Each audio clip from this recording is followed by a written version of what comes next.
ஒரு ஜாதகத்துல கேது என்று சொன்னால் பற்றற்ற தன்மை என்று பொருள்படும். ஒரு ஜாதகத்துல சுக்கிரனும் கேத்துவும் சேர்ந்திருந்தால் கண் திருஷ்டிக்கு அதிகம் ஆளாகக்கூடிய ஜாதகம். இதே புதனும் கேத்துவும் என்றால் கல்வியிலே இடையூறு. அதே ஒரு கிரகம் மகம் மூலம் அல்லது அஸ்வினியிலே ஒரு சாரம் பெற்றிருந்தால், நாம சொல்றோம் இல்லையா, செய்வினை. செய்வினைனா உடனே எல்லாரும் செய்வினை தோஷம் பயப்பட தேவையில்லை. செய்த வினை செய்வினை. நாம் என்னைக்கோ செஞ்சிருப்போம் தப்பு, அது வந்துடும். பித்ரு தோஷம், முன்னோர்கள் வகையிலே ஏதோ ஒரு தவறு, தெய்வ தோஷம் என்று ஆட்பட்டுடுவோம். இதெல்லாம் இந்த கேத்து. பித்ருக்களுடைய தோஷம் என்பது இந்த காலத்துல முன்னோர்களை எல்லாரும் மதிப்பது கிடையாது. அதெல்லாம் பெரிய பாவம். சிவசிவா.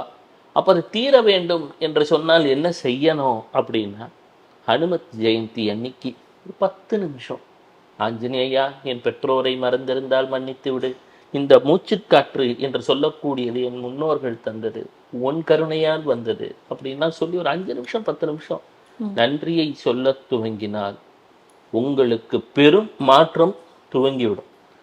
நம்ம இறைவனுக்கு ஆலயத்துல சென்று பெருசா வழிபாடு செய்யணும்னு கிடையாது, பெரிய மந்திரம் தெரியணும்னு கிடையாது.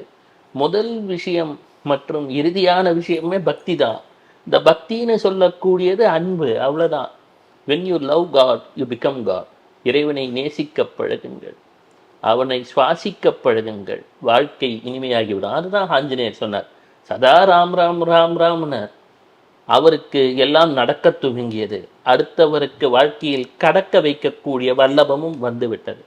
நீங்களும் அதை செஞ்சா போதும், பெருசாலாம் தேவையில்லை.